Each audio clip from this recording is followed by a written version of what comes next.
All right. So welcome to today's session. Today's reading is history.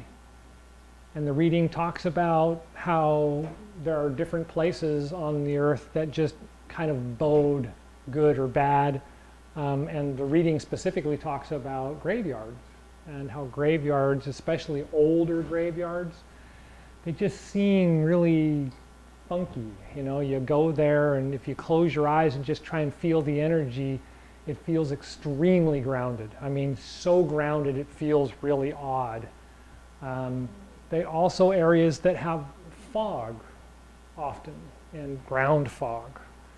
And that's kind of a two-edged sword, because that's the place that they put the cemetery because it's like that.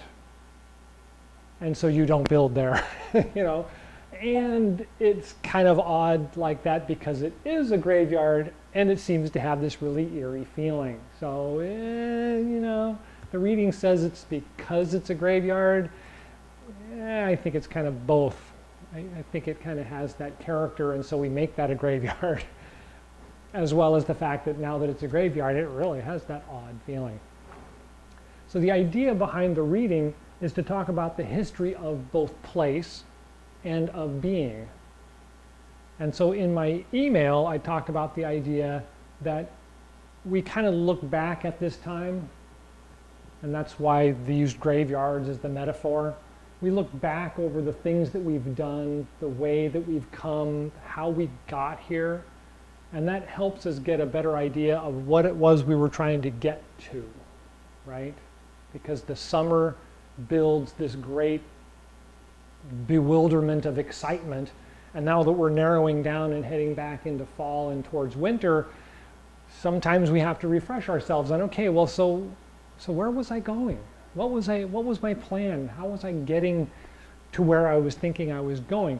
And so if we look over our goals and accomplishments and see what we've done, it both reinforces the fact that, oh yeah, I'm doing these things and I've done these things and I know I'm on my way.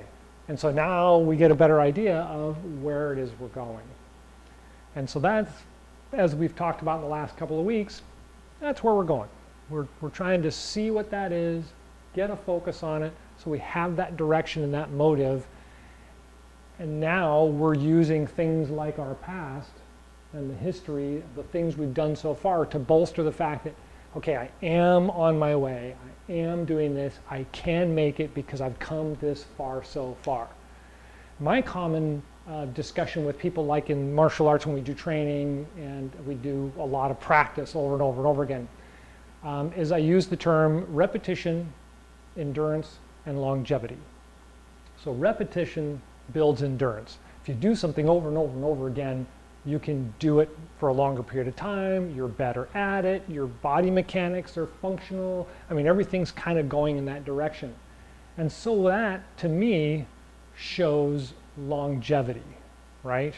Because you can kind of pull at it from the future or from the past, and you can see, oh yeah, I've been doing it over and over and over again. That builds up my strength to do it, and that shows me that it will continue, right? We kind of get that feeling. And so I use that very often. Also, what it does, it helps us to understand and give us confidence in our direction, in our focus, and in our purpose.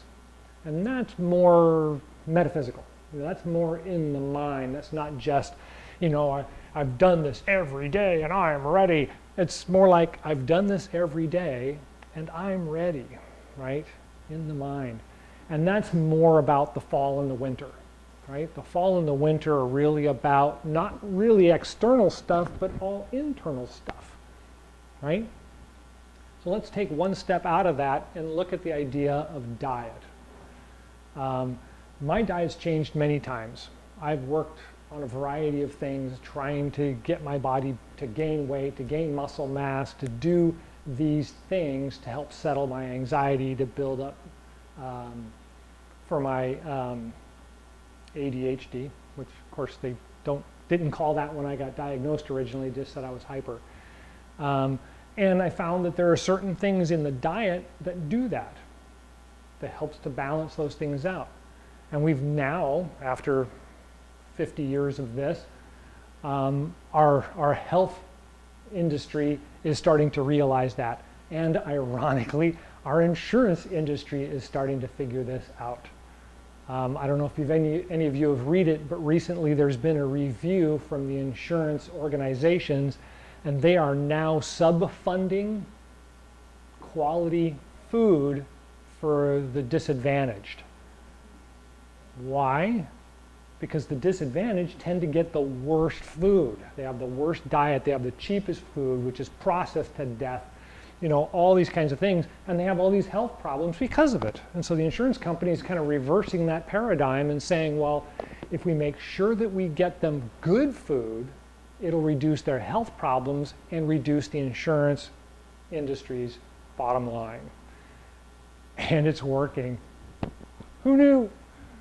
And so we kind of take that in ourselves now, right? We can take that picture and we can put it inside and say, well, so, you know, how am I doing? And is my diet affecting that? Because as we go into fall and winter, it's really all about that internal working, right? It's about our diet. It's about our health. It's about our mental well-being, because we're not going to be just, you know, full of energy and bouncing all over the place and not having to worry about it. We'll be sitting there in the fire, holding our little flame, going, is this right? Is this right? Am I right? Is it okay? Is this right? You know, and so we've got more of an opportunity at this point to really reflect on that and focus on that as the thing, right, that we're trying to work on. And that's why we do a lot more internal Chi Gung kind of stuff. We don't do so much external Tai Chi kind of things. And so we do a lot more of that, a lot more of that at this time of year. All right, any questions about that little lecture portion? Good. Okay, so last couple of weeks we've done a lot more of the standing quiet gong, a little bit of the moving gong, and getting that pattern together. So we're doing that pattern more regularly. And that's going to build up our endurance and our longevity for the winter to know, oh yeah, well I need to do this more. But that really doesn't negate the idea that the Tai Chi, the grand ultimate, isn't necessary, because it's still a very functional part, and those of us that like doing the Tai Chi exercises can continue doing them through the winter. It's just not, you want to go outside in shorts and a t-shirt and do the Tai Chi form. If you're going to do it, warm, you know, dress warmly and then do the Tai Chi inside if you can, you know, outside if you have a sunny day, you know, things like that.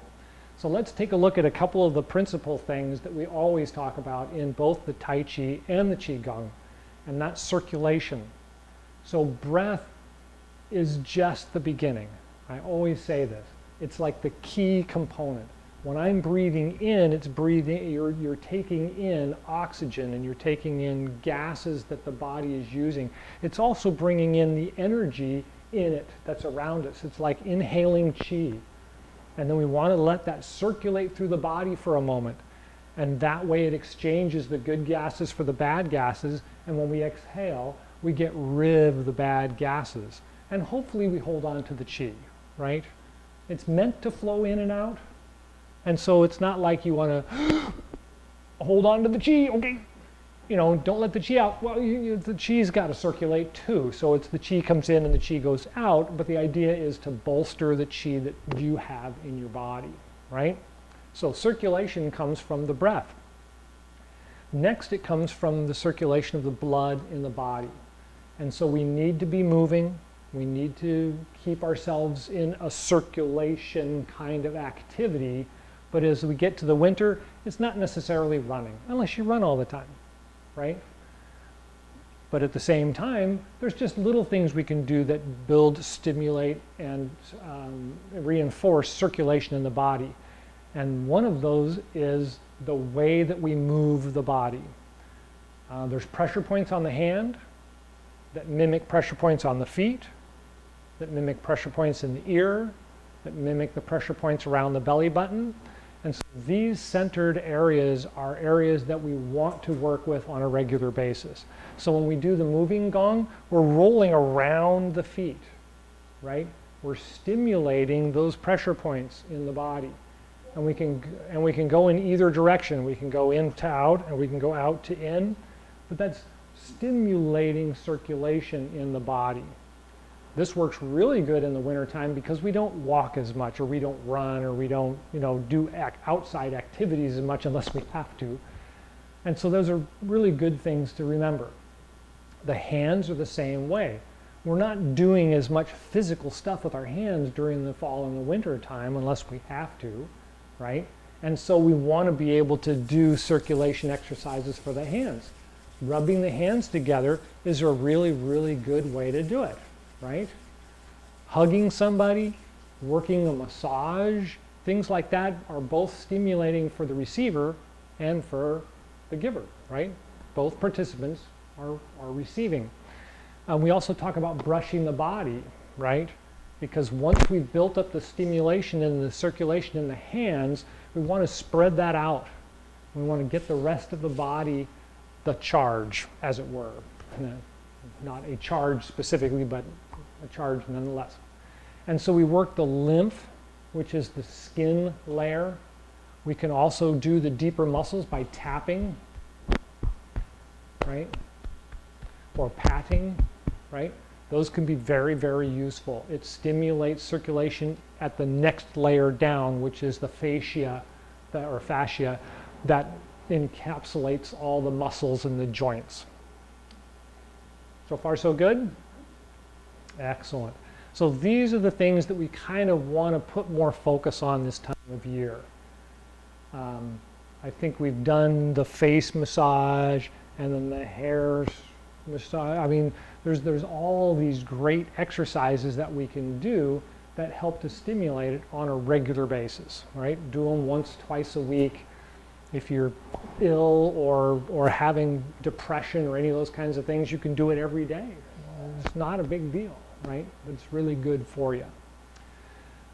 So a couple people last week were mentioning how much they really like doing the Tai Chi movements and how much the Tai Chi movements are of great interest, and they are of great interest to a lot of people because they are the next level of Chi Gung. The standing and the quiet Gung, as I've said before, the style that I practice and the style that I've tried to put forth here is more based on medical than on martial.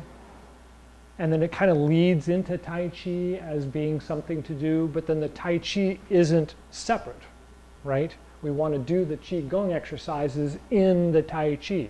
So I'm expanding and contracting in the breath, and I'm rolling my feet just like I'm doing the Tai Chi moving exercises, but I'm actually doing the Tai Chi set, right? I'm doing this rolling movement. So what ties that together and makes it sympathetic to our nervous system is rhythm. And so rhythm, music, dancing, things like that are also very prevalent in the fall.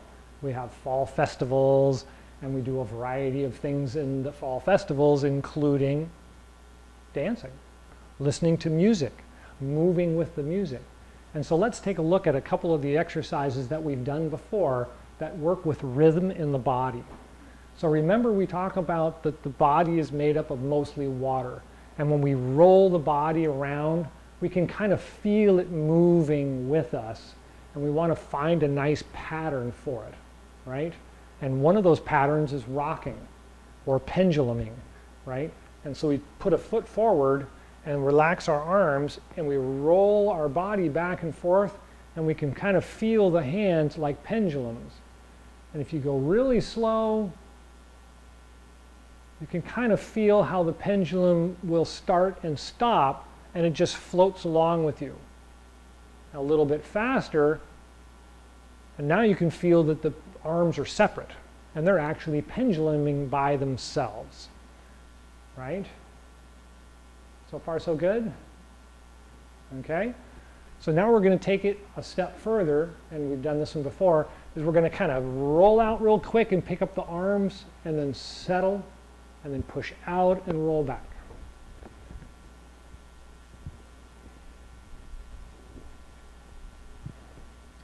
So this is more of a 2-3 count. So you get 2 here and then 3. So it's 1, 2, 1, 2, 3. 1, 2, 1, 2, 3. See what I mean? It's kind of a mixed beat. Good. All right, so switch feet and try the other side. Start with a nice light pendulum and then slow it down a little bit.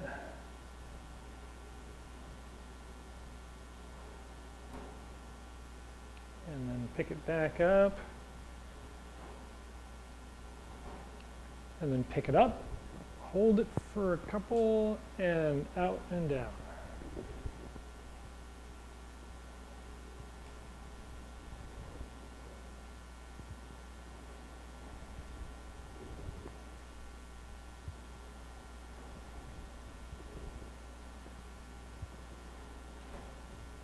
So far so good? Okay, so now we're going to put some breath into it. Let's go back to the other foot. And so this is the exhale, and this is the inhale. Exhale, inhale, exhale.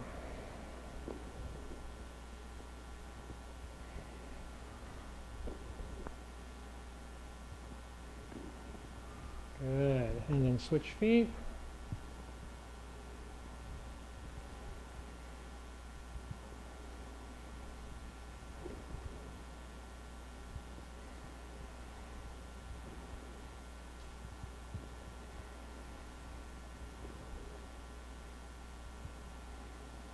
Good. And relax. So that exercise can be really, really good. And just this portion of it is very pacifying, where the rolling and picking up and pressing is more stimulating. And so if you're feeling a little on the tired side, try this one. And if you're feeling a little overwhelmed, then just do this one.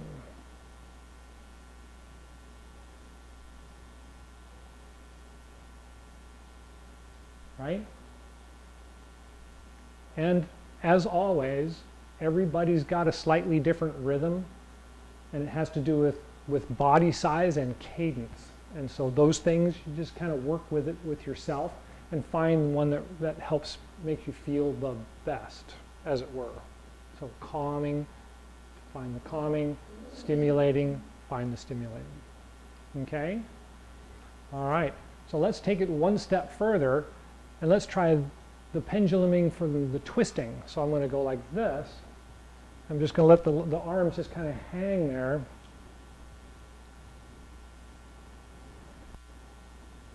And you can feel this is also very soothing, very pacifying kind of feeling. And then the next step on this one is actually coming up and tapping the body. So you can use both hands or just the front hand, and just comes up, and we essentially want to stimulate the area right here. This is where the lung points are. This is where a lot of the other channels flow through this area. It's all in that area. But the lung point specifically, because we're going into fall, lung is very important. Lung and spleen and heart.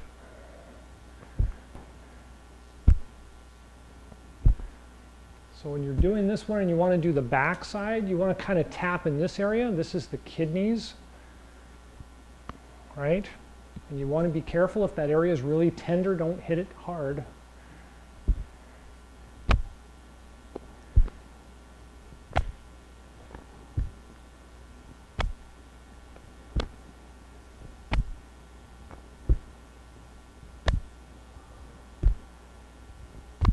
Good. And then relax. All right. So these are really, really simple activities, right? They're not this quiet standing gong, and they're not really this moving, methodical exercise.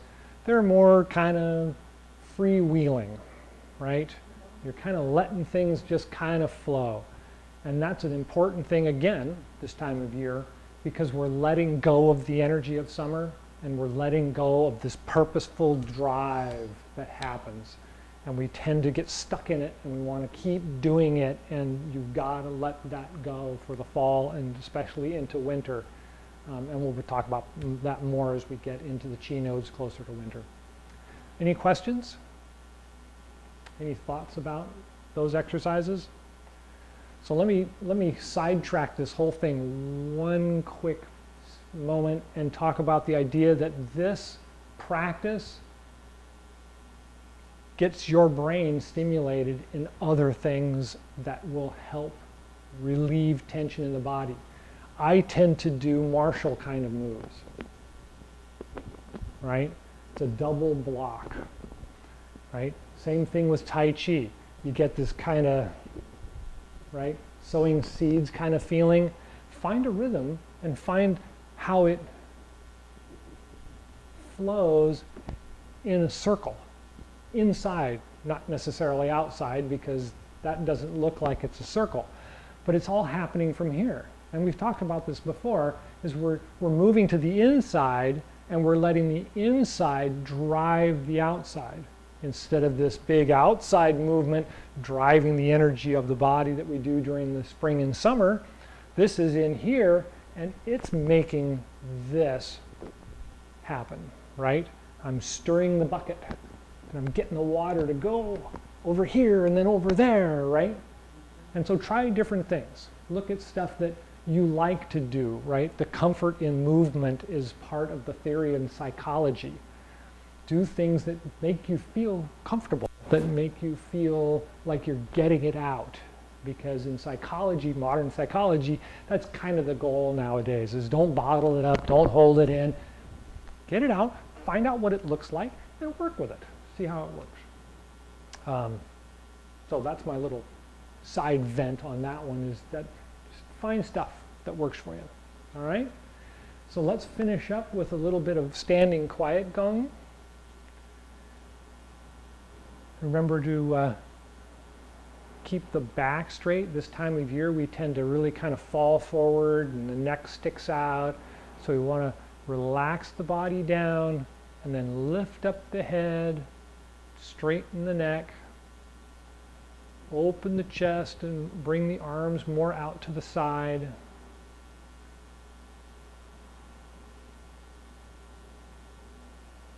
That really, really helps the breath become long and smooth.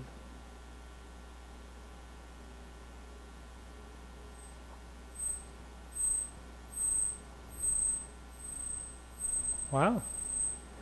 Is that at your end or our end? Huh.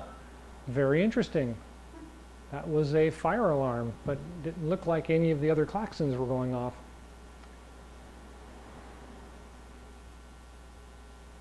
So just let that go and return to a nice relaxing breath.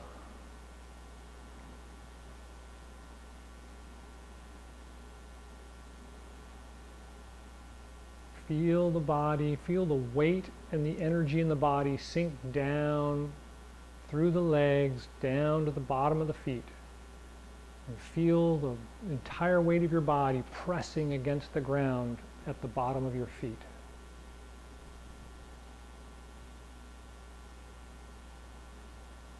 And as you take a couple of breaths, just imagine that you're attracting the energy around you. You're drawing it into your core and guiding it down, connecting down through that heavy weight at your feet, down into the earth.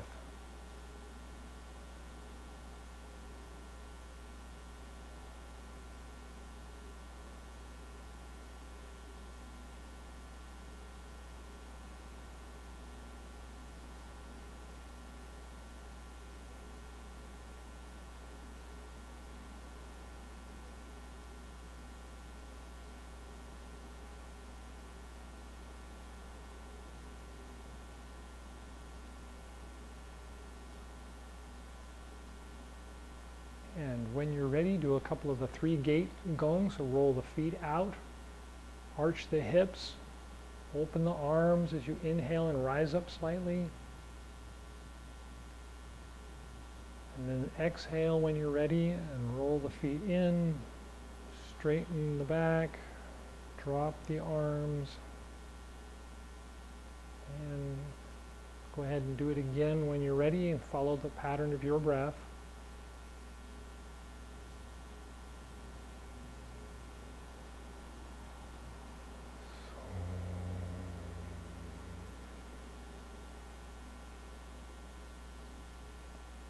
And just do that at least 3 times.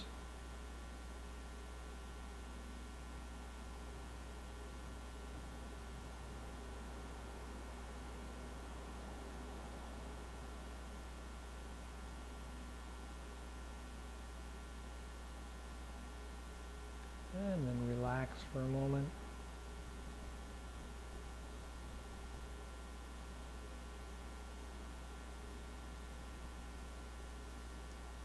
Okay, before we close, is there any questions? Okay, so let's go ahead and do the closing exercise. Back to the standing position for a moment.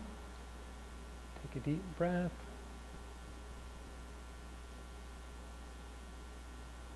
And let it out. So,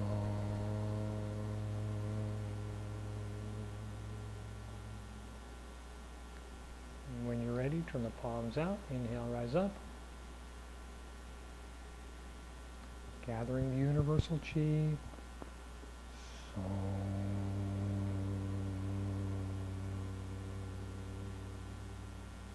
take a breath at the heart and lungs. Exchanging energy. Exhale as you press it down to the Dantian and Mingmen. And take a breath there. Exchanging energy, and then press it down through the legs, down to the bubbling spring points, the bottoms of the feet. Take a breath there. Exchanging energy, relax, exhale. Take a couple of breaths. Try to feel the body clear and smooth.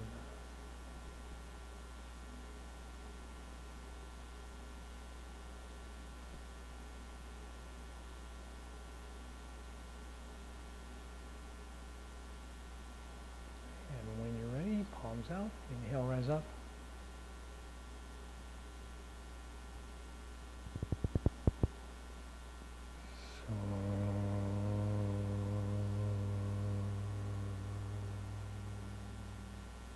Take a breath at the heart and lungs.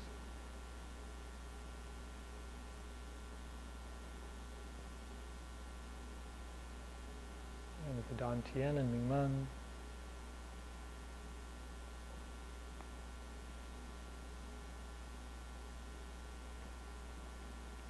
And the bubbling spring points to the bottoms of the feet.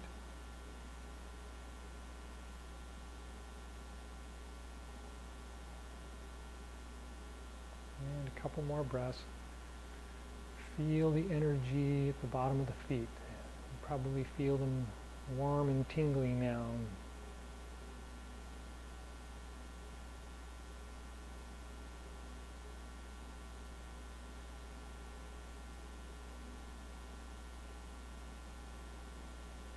And when you're ready, palms out, inhale, rise up.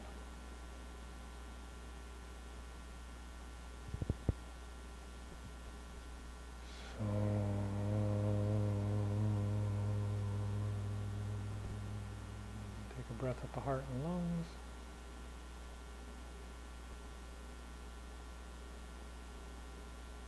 And the Dantian and Mingmen.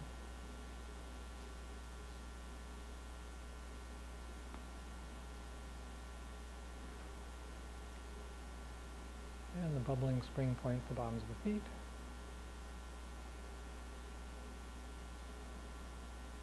Couple more breaths.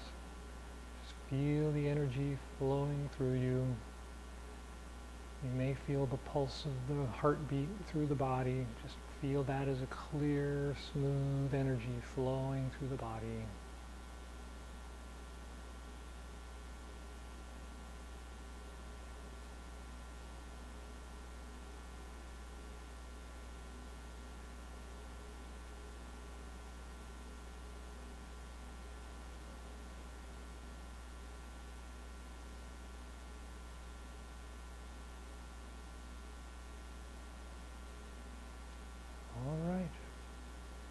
last thoughts or questions?